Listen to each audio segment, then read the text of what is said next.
Bien, nos quedamos en esta parte que es la concepción de la historia de Marx y particularmente la concepción de la política.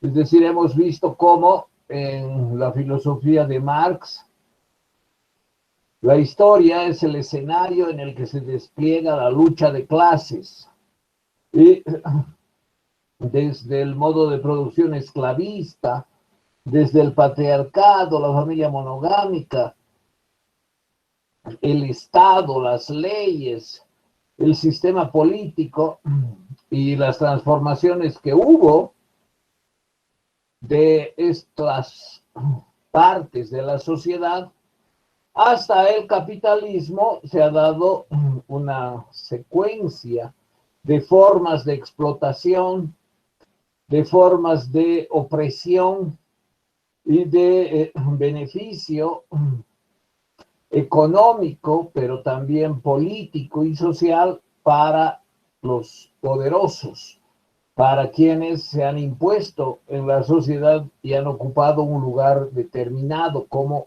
una clase social.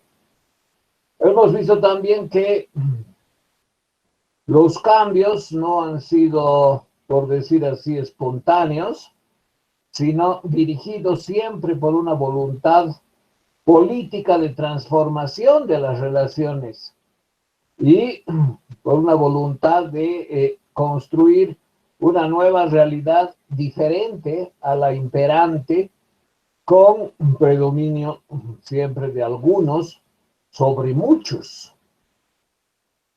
Ahora bien, estas relaciones de explotación que se han dado desde el extremo esclavismo, que consideraba al esclavo como una propiedad animada, de la que se puede usar y abusar, hasta la forma del capitalismo, la explotación capitalista de la burguesía sobre el proletariado, si bien puede dar lugar a pensar que en alguna medida se habrían alivianado esas formas de explotación. Sin duda que para el pensamiento marxista el capitalismo representa también una formación social o un modo de producción que instituye formas diversas e incisivas de explotar específicamente al proletariado. Hay otras formas de explotación del campesinado, pero la explotación del proletariado en el capitalismo define la relación diádica fundamental y por lo tanto también la contradicción principal antagónica en la sociedad burguesa, es decir, en la sociedad en la que impera el capital. Y hemos visto también que para romper esa realidad patente en el siglo XIX, la realidad que Marx estudió con detenimiento en la Biblioteca Británica, especialmente en Londres, descubriendo por último el concepto de plusvalía y mostrando la plusvalía como el secreto de explotación del capital. La forma, les decía, de romper esta manera extendida en el mundo, en el siglo XIX, del capitalismo, pero especialmente en Inglaterra, donde hubo la primigenia revolución industrial, donde el desarrollo de las fuerzas productivas fue mayor que en cualquier otra parte del globo y donde también ese desarrollo dio lugar a cierto fortalecimiento de la clase obrera, del proletariado, su organización. Es que Marx piensa que en ese contexto se va a dar la ruptura, va a llegar el rayo, por decir así, del socialismo, por el desarrollo de las fuerzas productivas.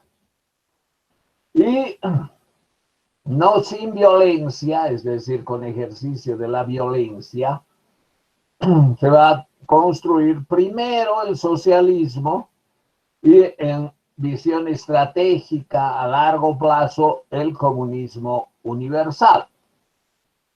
Bien, vamos a ver ahora algunas ideas que aparecen, espero que estén viendo esto, ¿no? Dice resumen de Marx. Bueno, les decía que vamos a ver algunas ideas que aparecen en el manifiesto del Partido Comunista y que están resumidas en este breve texto que yo elaboré y que les doy usualmente a los estudiantes como una muestra de elaboración de resumen. Aquí hay un texto que yo redacté, es corto y expresa lo que normalmente se llama abstract, que es una impresión general del libro. El libro ha sido escrito en 1848, pero posteriormente hubo muy importantes prólogos. Uno muy importante es, por ejemplo, el prefacio a la edición alemana de 1872. No hay que olvidarse que en 1870 se dio la Comuna de París y ese acontecimiento histórico fundamental en la historia del movimiento obrero mundial también fue objeto de análisis de Marx y Engels. Y en consideración de ese acontecimiento de 1870, es que en 1872 hacen un nuevo prefacio a la edición alemana del manifiesto del Partido Comunista, que como digo es de 1848, mediados del siglo XIX. Brevemente voy a leer esto que es importante escribir como una opinión individual del que hace el resumen. En este caso yo he hecho el resumen y por eso he escrito este párrafo.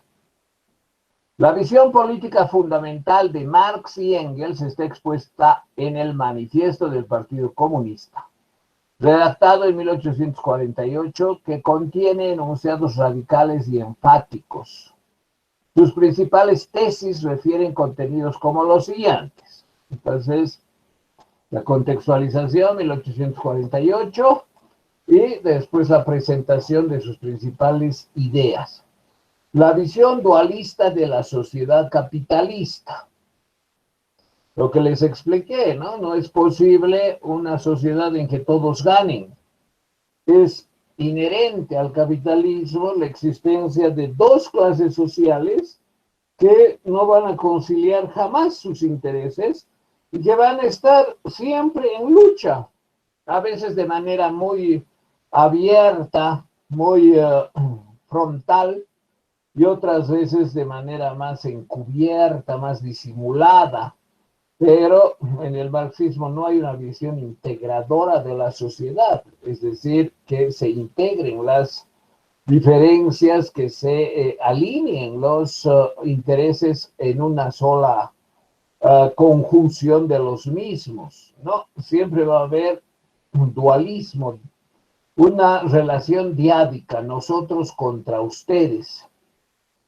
Y, en definitiva, el intento del proletariado de aplastar y hacer desaparecer a la burguesía como condición de la revolución proletaria. Entonces, esa es la manera más explícita de visualizar la política de parte del marxismo, ¿no? Es decir, la visualiza como algo que supone enfrentamiento infinito. Bueno, infinito hasta que se produzca la revolución, infinito hasta que los obreros tengan el poder, infinito hasta que haya la hegemonía del poder proletario dirigido por los intelectuales del Partido Comunista y por lo tanto aplasten, hagan desaparecer a la burguesía como su contratérmino.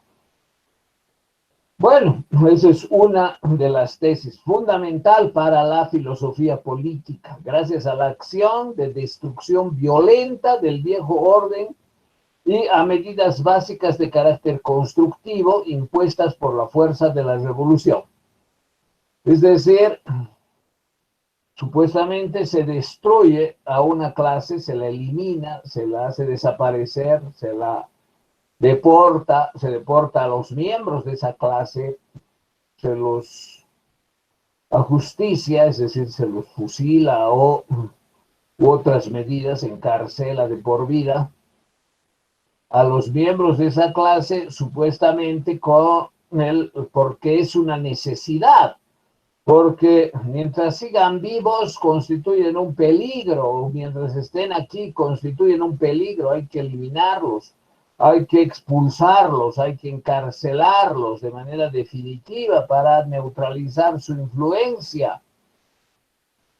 Esa es la concepción marxista violenta de metas que el socialismo debe realizar. Debe realizar una meta inmediata que es la destrucción de los representantes de la burguesía. Bueno, pero además hay una tarea supuestamente constructiva, que es la que está explicitada en este documento. Es decir, está explicitada, aparte de la necesidad de hacer desaparecer a la burguesía por constituir cualquier miembro una fuerza opositora peligrosa para la revolución, es necesario también dotarle a la revolución de una dimensión constructiva. ¿En qué consiste eso? Es lo que señala este texto.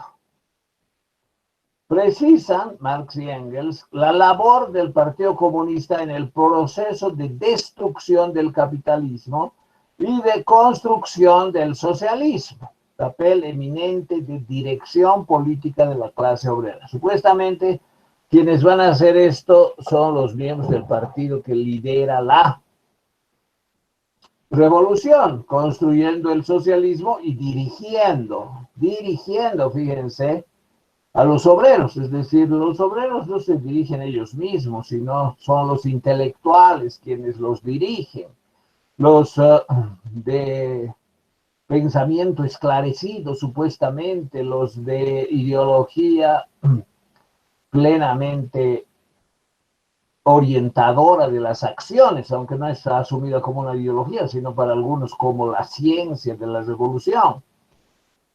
Y siempre dirigiendo al brazo fuerte obrero, que es el componente, diríamos, muscular de la revolución. El otro es el componente mental de la revolución.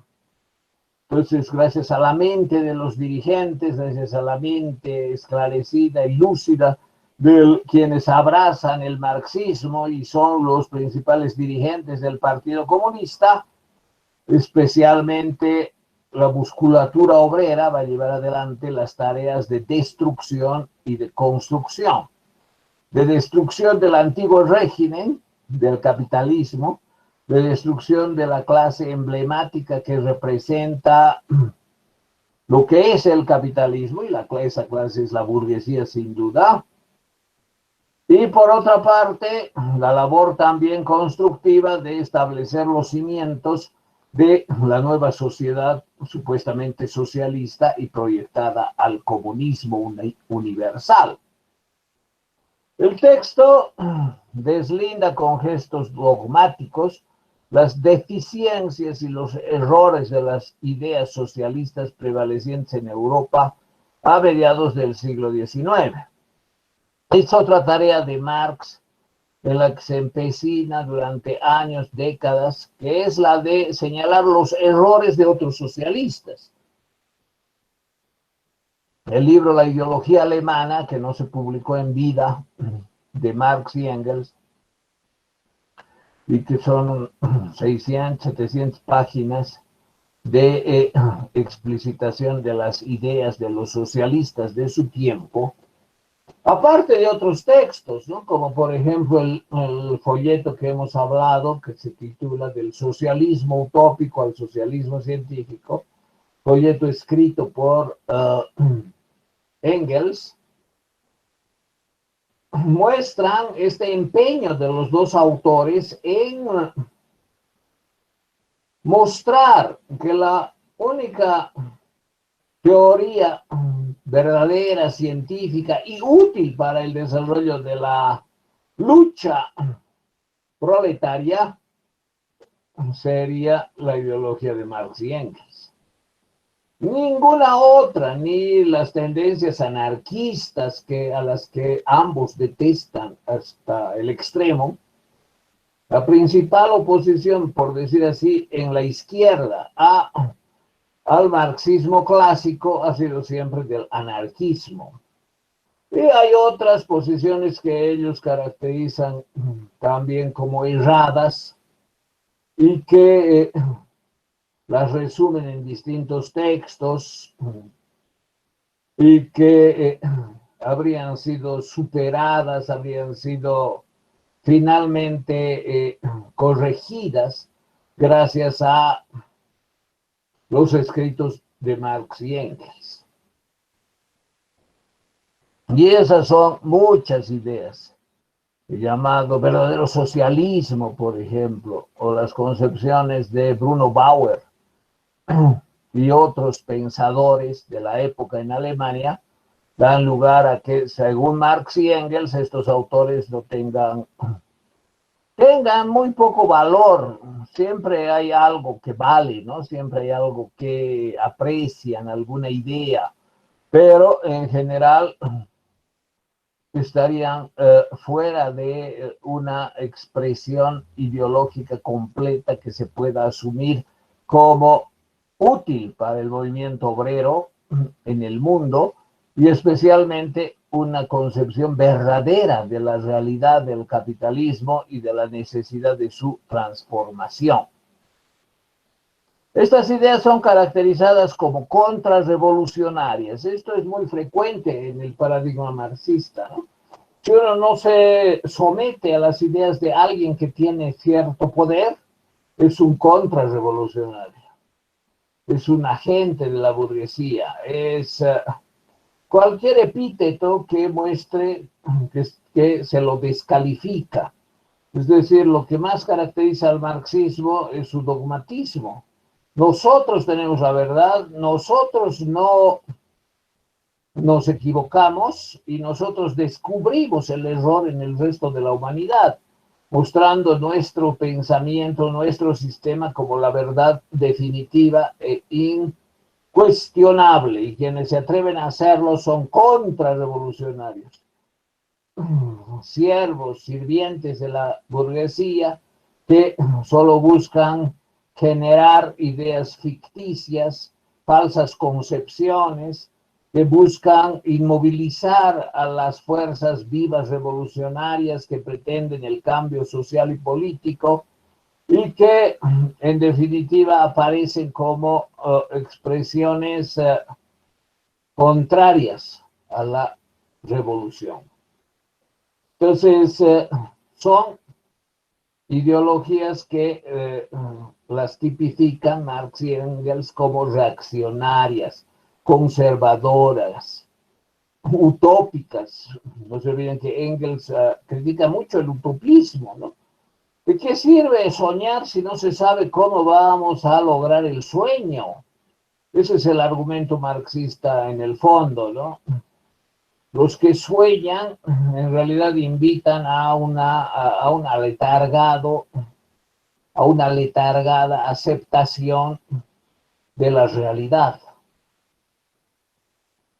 y por lo tanto a una inmovilización de las fuerzas políticas constructoras potencialmente del nuevo mundo, que nos acerque cada vez más al final de la historia, que es el comunismo universal. Bien, como ven, en este abstract resumo, en mi opinión, los principales aspectos, que además los he explicado ahora, concernientes al contenido de este libro. Este texto no es un libro, es un folleto nada más, que tiene, sin embargo, mucha importancia por ser tan enfático, por ser tan claro respecto de los aspectos fundamentales que deben guiar la destrucción de los capitalistas, de los burgueses, de las formas capitalistas que aparecen en este modo de producción y la construcción posterior del socialismo encaminado a visión estratégica a largo plazo al comunismo universal. Esta frase es con la que inicia Marx y Engels este texto, ¿no? Este folleto. Un fantasma recorre Europa, el fantasma del comunismo. Claro, a lo que hace referencia es que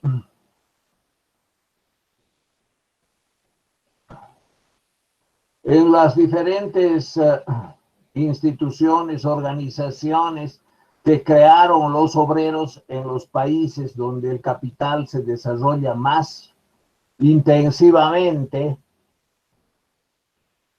habría cada vez más a mediados del siglo XIX la idea de que es necesario construir un sistema diferente al capitalismo, y esa idea de esperar una sociedad distinta es una idea comunista, una idea en la que no haya gente que se apropie del trabajo de otro, que se aproveche de la plusvalía que produce otra persona que pertenece a otra clase social, sino un sistema en el que todos trabajan, en el que todos tienen recursos para satisfacer sus necesidades apremiantes, hoy diríamos necesidades básicas, y ese sistema, el comunismo, sería cada vez más, por decir así, más, más fuerte, más visible, menos espectral en el sentido que sea tenue, sino cada vez cobraría mayor realidad. Y es un fantasma también porque aterra a los burgueses, porque los burgueses al escuchar cualquier discurso que haga referencia al comunismo, piensan, y no están equivocados, en que se va a producir la expropiación de sus fábricas, de sus bienes, su expulsión y eventualmente hasta su ajusticiamiento. Todas las fuerzas de la vieja Europa, fíjense, eso es lo que continúan escribiendo Marx y Engels, se han unido en santa cruzada para acosar a ese fantasma. Es decir, para conjurarlo, para descubrirlo, para combatirlo, para disolverlo. ¿Y quiénes son esas fuerzas de la vieja Europa? Es decir, la vieja Europa que incluso puede dar lugar a pensar en esos regímenes monárquicos o nobles que todavía en el siglo XIX existían y algunos todavía existen hoy, pero que en definitiva defienden el viejo régimen. ¿Cuál es el viejo régimen? Es el régimen burgués, es el régimen de las viejas facilidades, privilegios, los privilegios de siempre para los poderosos. Bien, esa es la frase tan fuerte, emblemática que tiene el libro y que también expresa en otra parte proletarios de todos los países unidos. Bueno, entonces, ¿qué dice en este texto? Hay algunas frases que vale la pena leer. que son muy cortas. La historia de todas las sociedades hasta nuestros días es la historia de las luchas de clases. Fíjense, está clarísimo expresado lo que es la concepción filosófica de la historia y de la política de Marx y Engels. ¿En qué consiste la historia? En la lucha de clases. ¿En qué consiste la política? En la lucha de clases, que supone que solo mediante la lucha de clases se dan transformaciones. No es que un régimen, aunque sea el viejo régimen, va a permanecer siempre igual a sí mismo. Se va a deteriorar, se va a fortalecer y hasta en algún momento desaparecerá y se convertirá en otro régimen. Que haya otro régimen no significa necesariamente que el nuevo sea mejor, pero sí significa que el nuevo es producto de la fuerza de ciertas clases enfrentadas a otras. Entonces, la concepción fundamental explicitada de la contradicción antagónica en la que dos grandes enemigos se enfrentan también se aplica al capitalismo, como también se aplica a otros modos de producción o formaciones sociales. Algunos autores prefieren hablar de formaciones sociales y no de modos de producción. El tema es que en esta concepción, sea formación social o modo de producción, la base de dicha estructura es la infraestructura, o sea, los fundamentos, los cimientos que radican en lo económico. Y ahí, en ese escenario que es la base de la producción de esa sociedad, por ejemplo, el capitalismo, hay una contradicción antagónica fundamental, como hay otras contradicciones en otras sociedades, y esa es la burguesía y el proletariado. ¿De dónde se ha formado la burguesía? Aquí también responde desde la gran industria, que sustituyó a la manufactura. En mediados del siglo XIX, Marx ya habla de industriales millonarios, burgueses modernos, y en contraposición a esa clase social minoritaria, privilegiada, con mucha riqueza, con mucho poder y con la posibilidad también de reproducir el sistema productivo, creando más y mejores fábricas, mejores desde el punto de vista de que tengan mayor desarrollo económico, productivo. Al frente de ese conjunto minoritario de industriales y burgueses, hay ejércitos, dice Marx, industriales. Es decir, en otra parte, aunque también en este texto hablan del ejército de reserva, es decir, nunca los burgueses emplean el potencial completo de la mano de obra, de la fuerza de trabajo existente en la sociedad, sino siempre dejan un margen de desempleados, diríamos hoy, para que esa existencia les otorgue beneficios económicos. ¿Cómo se da ese beneficio económico? Gracias a la existencia de desempleo. Precisamente porque los desempleados van a dar lugar a que... Un momentito, por favor.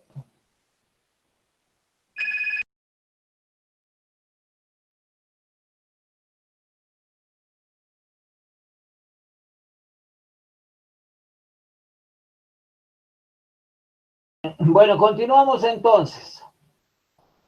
Veíamos que hay en contraposición al frente de la burguesía un ejército de proletarios. Y al lado del ejército de proletarios, un ejército de reserva.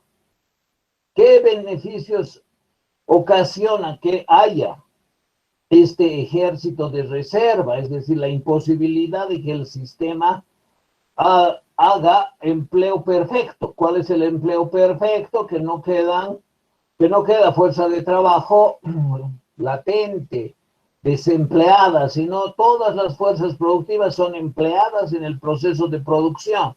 No es así en el capitalismo. En el capitalismo debe haber un ejército de reserva. ¿Para qué? Para que los salarios rebajen. Cuando el capitalista, el burgués, quiere aumentar la tasa de apropiación de plusvalía, bueno, quiere aumentar lo que él recibe de plusvalía según la tasa de su entorno, es decir, su entorno económico. Una forma de hacerlo es despidiendo a los obreros y volviendo a contratar a otros, volviendo a hacer contratos, pero con otros obreros que van a aceptar salarios menores. ¿Y quiénes van a aceptar salarios menores? El ejército de reserva.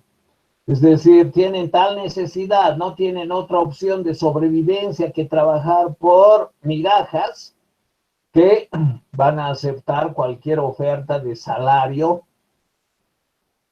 mínimo, es decir, de un salario minúsculo. Entonces, así beneficia el ejército de reserva que haya mayor ganancia, que haya mayor beneficio, mayor utilidad en el proceso productivo para el burgués dueño de la fábrica. Entonces, Marx y Engels hablan también de este ejército de reserva. Ahora, este ejército también puede ser revoltoso, puede ocasionar movilización. Entonces hay que también moderar esa posibilidad. Puede ser que ocasionen molestia a la burguesía. Bien, ¿qué dice de la burguesía? La sociedad posee demasiada civilización, demasiados medios de vida, demasiada industria, demasiado comercio. Las relaciones burguesas resultan demasiado estrechas para contener las riquezas creadas en su seno. Bueno, aquí se refiere a esta explosión del capitalismo, especialmente en Inglaterra. Ya no es en la época de la acumulación originaria, sino es la época de la reproducción del capital y la reproducción ampliada del capital, lo que significa que ya se están formando, por ejemplo, los grandes monopolios, no solamente industriales, sino las otras expresiones de la burguesía. La burguesía no es solo industrial, hay otras expresiones, diríamos subclases burguesas que trabajan en definitiva para el desarrollo de la producción y por lo tanto para el fortalecimiento de la burguesía industrial. ¿Cuáles son esas clases? ¿Cuáles son esas ocupaciones? Por ejemplo, la banca, la burguesía financiera, por ejemplo, la burguesía comercial, la que se dedica al comercio y hacen grandes transnacionales, el tradeunionismo, que implica efectivamente tener enormes cantidades de inversión de capital y aplicación a rubros de comercio, no de industria ni de banca, sino de comercio. Entonces, hay diferentes subclases sociales y esto es resultado de un proceso de maduración y de reproducción del capital. Y eso también permite el mayor desarrollo de las fuerzas productivas, es decir, la gran circulación de capital en los bancos, las grandes transnacionales que tienen hegemonía en el comercio internacional, externo, interno, etcétera, influyen para que la burguesía industrial pueda desarrollar, tenga préstamos, tenga acceso al conocimiento técnico y pueda hacer aplicaciones de ese conocimiento para mejorar la producción para hacer de los bienes más baratos y mejores, más eficientes para responder a las necesidades de la población. Entonces, las distintas formas del capital, sea, por ejemplo, capital financiero o comercial, en definitiva, coadyuvan al desarrollo del capital industrial. Y pareciera que hay un desarrollo inusitado e infinito, ampliando, reproduciendo el capital, aumentando la cuota de ganancia, la cuota de plusvalía y por lo tanto dando lugar a mayor desarrollo de las fuerzas productivas. ¿Qué dice sobre el proletariado? El texto. Toda lucha de clases es una lucha política. Fíjense, esto es fundamental en filosofía política marxista. Es decir, la lucha de clases no es solo, diríamos, tradiunionista. Es decir, bueno, queremos más facilidades sociales, que nuestros hijos vayan a una guardería, el burgués les da una guardería. Bueno, queremos aumento de salario, hay aumento de salario. No porque el burgués se conmueva por la situación de los obreros, sino porque también calcula y advierte que pueden llegar a medidas más radicales. Obviamente la medida más radical es la huelga. Esa es la medida extrema del sindicato.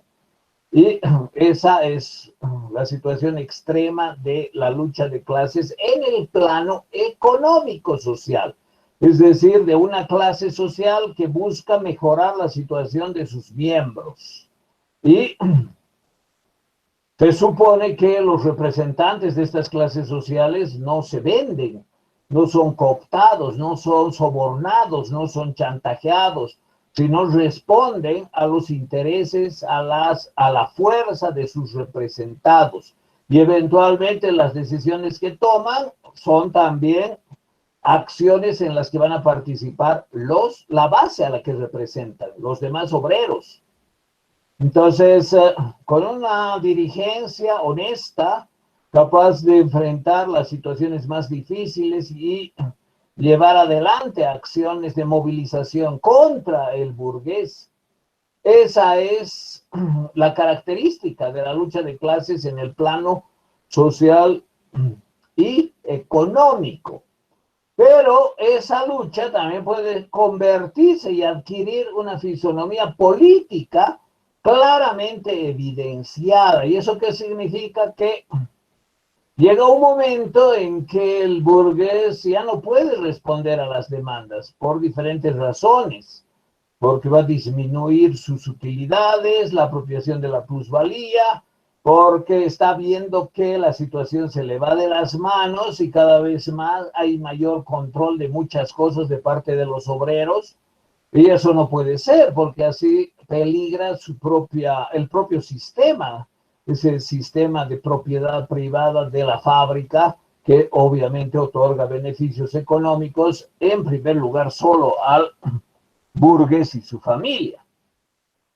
Bueno, entonces, en ese momento, cuando ya no hay posibilidad de responder, sea por temor, sea por precaución, o sea por movilización y el despliegue de las fuerzas en un diagrama de enfrentamiento infinito,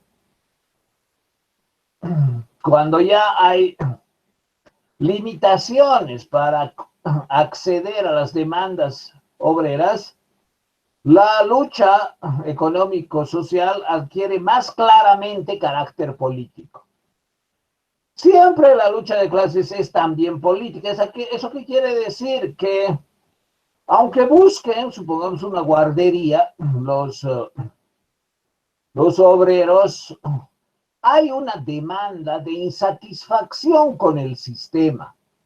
Esa demanda de insatisfacción supone que yo puedo pedir, yo me organizo para pedir yo me movilizo para pedir. Y voy a pedir porque quiero hacerlo. Me podría organizar familiarmente, sin una guardería, pero lo voy a hacer. Y esa actitud de eh, teniendo o no una necesidad real, por lo general son necesidades reales, no son necesidades que se pueden resolver, diríamos, de otra manera, pero son necesidades reales, efectivas.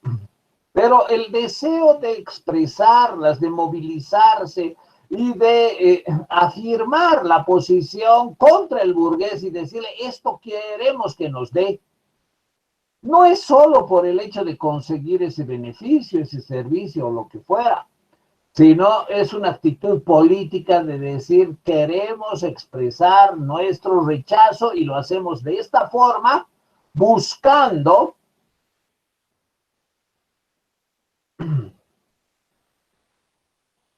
que haya concesiones. Pero no es por la concesión misma, sino por deteriorar ese sistema, esa estructura económica, política, en que las leyes protegen a los burgueses, en que el sistema los cobija, en que el conjunto de las demás estructuras sociales está a favor de los ricos y poderosos y no a favor de los explotados. Entonces, aunque sea una pequeña reivindicación económica, como puede ser, por ejemplo, una guardería en la fábrica para los hijos de los obreros, tiene también carácter político, y ese carácter político se expresa en estos gestos que muestran la disconformidad y el deseo muy extendido de estar en contra de ese régimen, de ese sistema. Bueno, pero también lo político puede cristalizarse de otra manera. De hecho, se cristaliza y es lo que les explicaba antes. Cuando ya no se puede conciliar, ya no se puede conceder, el burgués ya no concede porque ya no tiene posibilidades reales de hacer esas concesiones, o porque también tiene ambiciones de mantener cierto nivel de apropiación del trabajo del otro. Entonces, cuando se da esa situación, diríamos, se descubre el carácter político siempre latente en cualquier forma de movilización. Y en ese caso, la lucha ya va más allá del tradeunionismo, es decir, va más allá de las reivindicaciones salarialistas, sindicales, clasistas, obreras, y adquiere una connotación política global. Es decir, lo político antes estaba encubierto en las reivindicaciones económicas, ahora se convierte en una situación ya carente de concesión, de conciliación, de negociación, en la que además prevalece la intransigencia obrera en seguir y seguir demandando, porque claro, piensan que no hay posibilidad de negociación ni de que ganen todos. Lo que ellos ganen lo pierde la burguesía. Entonces, en esa situación, lo político se descubre clara y nítidamente como tal. Es decir, un enfrentamiento no solo por lo pequeño y coyuntural de esa fábrica, sino por un cambio de sistema económico, por un cambio de sistema social y de sistema económico. Es decir, en ese momento, al descubrirse la dimensión política del enfrentamiento, por ejemplo, en una fábrica, los obreros adquieren conciencia también de que su lucha va más allá de la reivindicación salarialista. Adquieren conciencia de su labor histórica, de construcción de la nueva sociedad y de destrucción previa de la burguesía. Entonces adquieren conciencia de su rol mesiánico, es decir, ellos son los llamados a destruir el capitalismo y a construir el socialismo, y eso va más allá que la guardería o el aumento de los salarios o la disminución de horas de trabajo. Eso va mucho más allá de la propia fábrica en la que protagonizan sus reivindicaciones y adquiere una connotación general, global, que atañe en última instancia a todo el mundo, pero también al país donde viven, a la ciudad donde están, y al sistema y al rubro en el que se desenvuelven, pero siempre con repercusiones mayores. Entonces, hay que ver las reivindicaciones económicas concretas como parte de un proceso de enfrentamiento político que también supera las simples reivindicaciones puntuales, económicos, sociales y alcanzan lo político o el ámbito de una transformación estructural, incluyendo el desplazamiento de quienes tienen el poder. Bien, el proletariado lo constituyen pequeños, lo constituyen por sus propias vicisitudes. También algunas personas, dice Marx y Engels, que no necesariamente son obreros, es decir, que tienen un salario que reciben después de una semana, eso es lo usual, eso era lo usual en Inglaterra, recibir el salario después de una semana, y que obviamente sirve para solventar las necesidades de la semana siguiente y eventualmente pagar alguna deuda. Sino también pueden ser proletarios. Proletariado quiere decir la clase social formada por proletarios. Proletariado quiere decir la clase social, como burguesía es la clase social formada por burgueses. ¿Y quiénes son los proletarios? Proletario quiere decir el que tiene prole. ¿Y prole qué es? Prole es el conjunto de hijos. Y claro, evidentemente en Inglaterra, a mediados del siglo XIX, el proletariado fabril, por ejemplo, ya no es, claro, el artesano, el aprendiz que trabaja en un taller medieval, tampoco es un aprendiz en un taller de manufactura, sino es el obrero que trabaja en la fábrica. Y la fábrica tiene cierta mecanización. No está totalmente mecanizada, pero sí tiene una mecanización que da lugar a un trabajo complementario de las máquinas, el desarrollo de las máquinas gracias al trabajo creador de plusvalía. La plusvalía es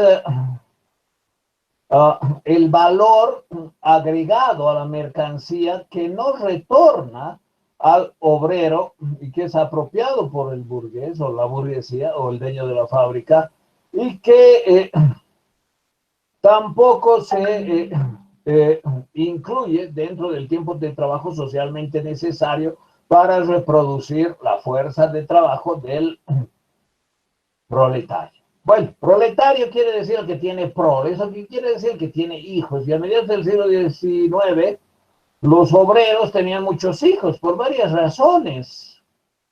Una de las razones era que, bueno, podían morir fácilmente, ¿no? Con enfermedades que no estaban controladas.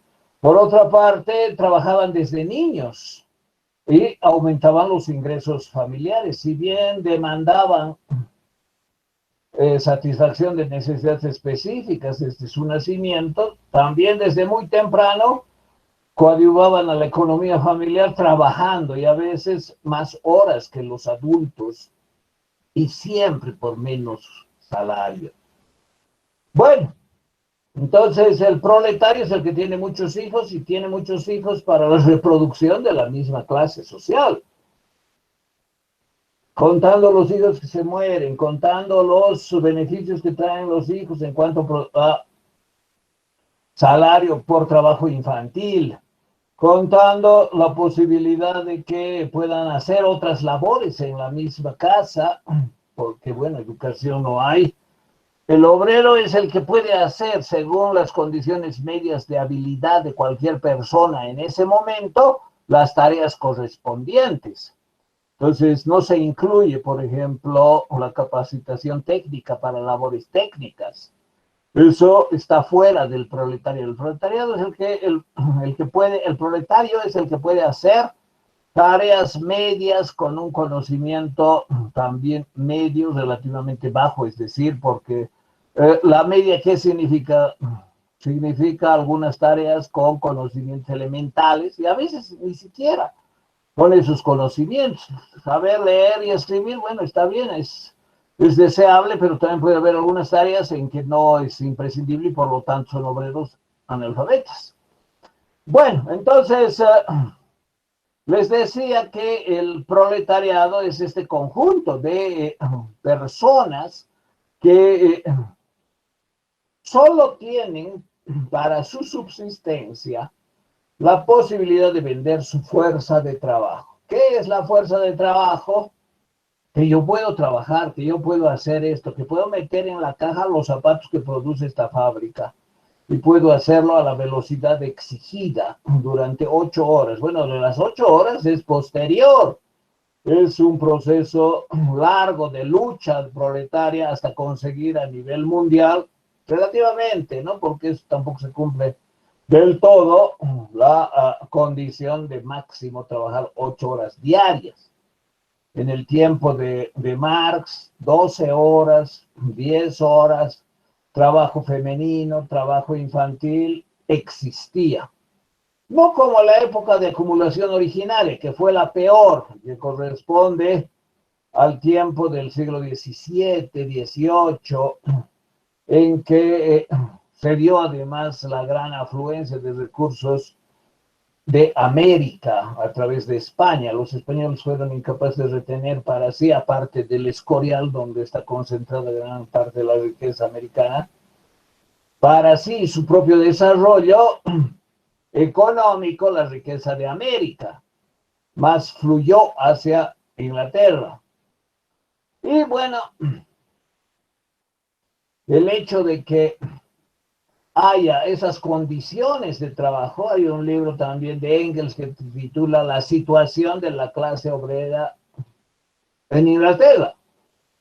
Y es precisamente del siglo XIX, se refiere a esta época en que ya se ha dado la acumulación originaria de capital, ya se ha asentado el capitalismo, ya comienza a desarrollarse en sus aspectos más evolucionados o más, digamos, de avanzada del capitalismo, que son lo que les decía, por ejemplo, el capital financiero o el capital comercial de una manera complementaria al capital industrial.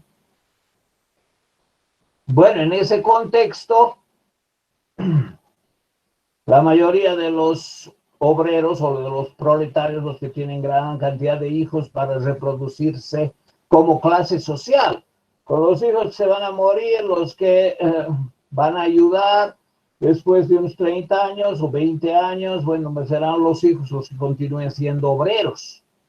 Pero tampoco son obreros calificados, no son obreros que se educan para ser obreros, son obreros que surgen en el contexto del desarrollo de ciertas capacidades básicas y que los habilita para hacer eso. ¿Y qué hacen? Venden su fuerza de trabajo. ¿Y qué consiste eso? Trabajar para vivir, trabajar siendo obrero, posiblemente trabajando 10, 12 horas en una actividad cosificante como puede ser meter zapatos en una caja, en una fábrica de zapatos. Y esos son los asalariados. Y quienes además viven de cerca la explotación, se dan cuenta que el nivel de vida del burgués, dónde vive, cómo vive, qué riqueza tiene, de qué bienes dispone, es producto no del trabajo del burgués al lado del obrero, sino porque es el dueño de la fábrica. Y esa situación da lugar a que piensen los obreros de que están en contra del burgués, que no puede haber conciliación de intereses, que lo que ellos trabajan se lo apropia el burgués para sí mismo, y que si le piden y le exigen y se movilizan, por ejemplo, por una guardería, eso disminuye sus ingresos, disminuye su utilidad y tiene que sacrificar algunas cosas para sí mismo en beneficio de los obreros que están en la acera del frente, es decir, opuestos, están al frente, están enfrentados. Y esa es la situación. Ahora, en general, dice Marx y Engels, gracias al ejército de reserva y a que los salarios disminuyen y también a que no es que aumente en progresión geométrica la demanda de obreros, la demanda de obreros también se reduce relativamente. Pueden duplicarse, triplicarse, multiplicarse las fábricas, pero las fábricas más desarrolladas tienen menos necesidad de fuerza, mano de obra, de fuerza de trabajo. Es decir, hay una situación de una serie de factores que influyen para que la situación de la clase obrera no sea cada vez mejor en cuanto haya menos desempleados y en cuanto haya más altos salarios.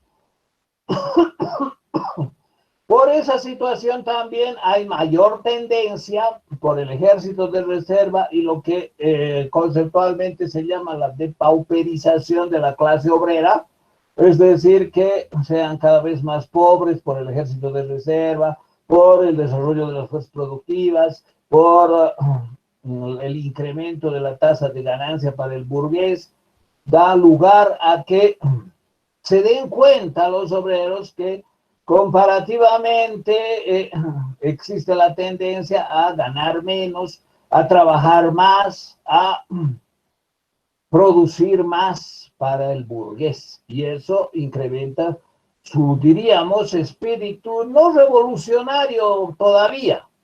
Es un desideratum marxista que el espíritu de rechazo al capitalismo, esa concepción de que yo quiero y expreso mi rechazo, después se convierta en conciencia revolucionaria. Y esa conciencia revolucionaria supone estar consciente, saber que, en definitiva, aunque haya otorgación de algunos beneficios, hay finalmente la necesidad de un cambio político profundo. Y eso va más allá de la fábrica, va más allá de los intereses y las luchas concretas que se dan en la fábrica por situaciones específicas e incluyen un cambio de la sociedad y de la situación. Entonces, la situación del proletariado no es de acomodación y de, por decir así, subordinación al sistema. Por el contrario, es el mismo sistema estaría induciendo a que haya progresivamente más rechazo, más desarrollo de una conciencia revolucionaria y por lo tanto menores condiciones de seguridad para la existencia de la burguesía. Y eso obviamente supone la destrucción de la propiedad privada de los medios de producción, que como hemos visto, incluyen en primer lugar, en este caso, en el capitalismo, la fábrica. La fábrica es el símbolo de la explotación capitalista burguesa, porque a través de la fábrica, que obviamente siempre es de propiedad privada, se da la apropiación de las utilidades, es decir, las utilidades solo corresponden al dueño de la fábrica. No hay una apropiación social de las utilidades que genere la fábrica en cuanto a responder, en primer lugar, a la reproducción de la fuerza de trabajo y también a solventar los gastos de producción. Bueno, entonces esa es la idea marxista de Marx y Engels de que habría una tendencia a intensificar, habría una tendencia a aumentar el rechazo, la movilización en contra de la burguesía y el sistema de parte del proletariado. ¿Qué sucede con las otras clases? Puede ser que se alineen en una u otra, en uno u otro grupo, pero por lo general, como señala Marx y Engels en este texto, son reaccionarios. Es decir, el campesino es generalmente conformista, es sumiso a un sistema de expoliación y de opresión, es decir, un sistema que lo explota porque no le paga lo que merece el precio de sus productos, cuando no depende, claro, de alguien que sea dueño de la tierra, cuando tiene la tierra para sí mismo, cultiva, etcétera, sufre explotación de una manera distinta a cómo sufre explotación el obrero en la fábrica, pero también la sufre, aunque su posición no es la de, diríamos, espontáneamente oponerse a a esa explotación, sino espontáneamente aceptarla. Busca mejores precios, busca mejores condiciones de producción y en general puede obtenerlos, pero no llega a hacer su lucha cuando raramente se da una lucha revolucionaria, es decir, una lucha con conciencia de que se trata de cambiar el sistema y no solo de mejorar el precio de un costal de trigo, por decir algo. Entonces, espontáneamente, por su situación de clase sumisa a las relaciones no solo de explotación, sino también de opresión, de desprecio que sufre, el campesino es espontáneamente reaccionario.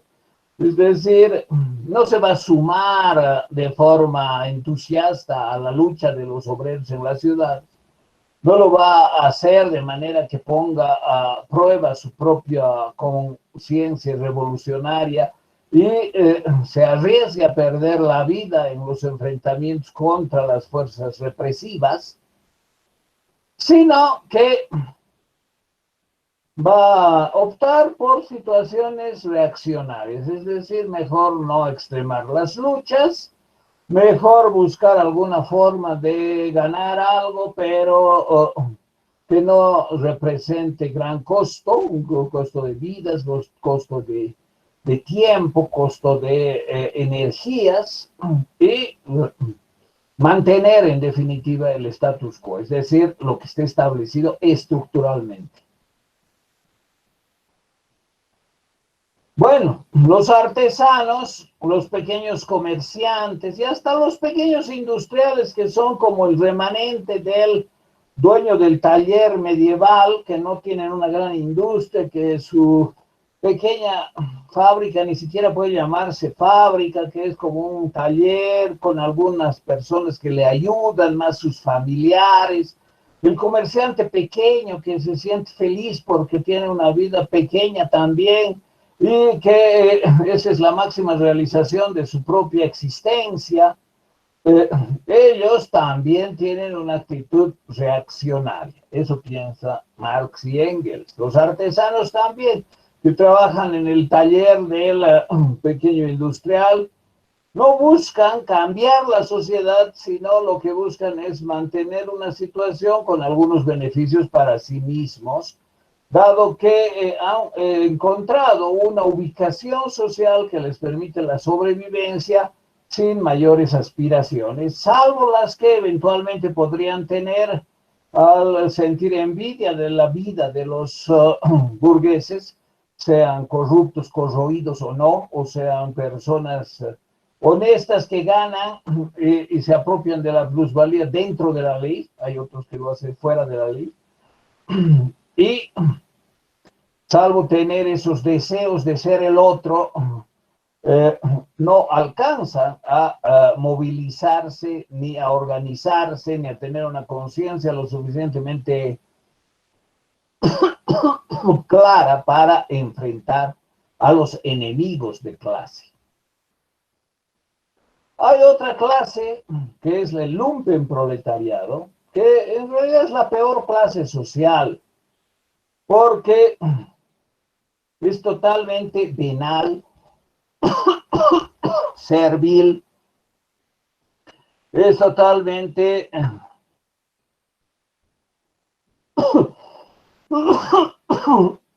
proclive a venderse,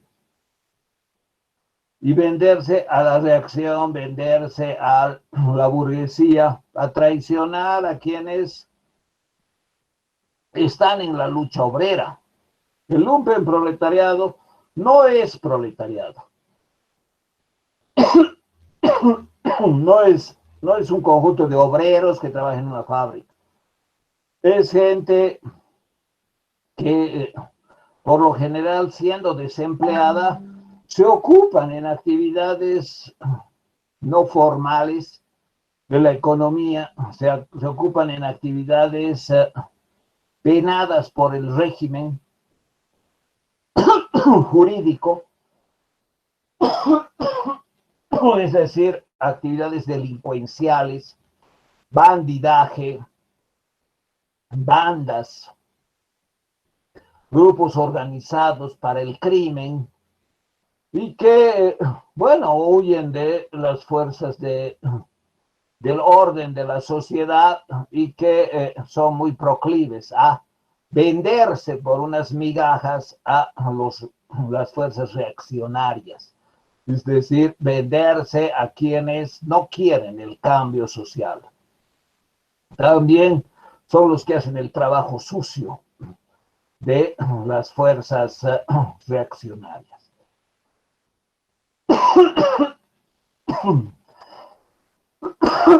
Voy a poner en el grupo este resumen. Hasta aquí vamos a avanzar. Ustedes pueden leer. Como ven, es muy útil tener un resumen. Aquí hay 10 medidas que la revolución socialista debe realizar. ¿Qué debe hacer ya el proletariado organizado con el Partido Comunista que lo dirige, con los intelectuales que toman las decisiones y con los obreros que son el músculo de la revolución y también la carne de cañón? ¿Qué deben hacer cuando supuestamente ya han derrotado a las fuerzas reaccionarias? La burguesía está en estampida, huyen, la burguesía está, es víctima del ostracismo, de la prisión, es víctima de la persecución. ¿Qué hace? Debe hacer estas tareas. Ahí, fíjense, tareas muy claras, ¿no? Expropiar la propiedad territorial, es decir, el territorio. La tierra ya no es de nadie, sino del Estado. Hay que aplicar impuestos progresivos fuertes a quienes ganan más, haciendo que sus ingresos se deterioren. Abolir la herencia, confiscar la propiedad de quienes son considerados contrarrevolucionarios, de los emigrantes y de los sediciosos, centralizar el Estado, centralización, estatal del crédito con monopolio del Estado, es decir, del Banco Nacional, centralización del transporte, multiplicación de fábricas estatales, mejoramiento de tierras, es decir, del régimen de propiedad de la tierra, obligación a trabajar para todos. Esto es una consigna de los utópicos franceses del siglo XVIII y XIX. Desaparición entre el campo y la ciudad, una consigna que nunca se realizó en ninguna parte, que además es inviable. Puede ser que en el campo haya ciertas facilidades, pero la diferencia ha de subsistir siempre.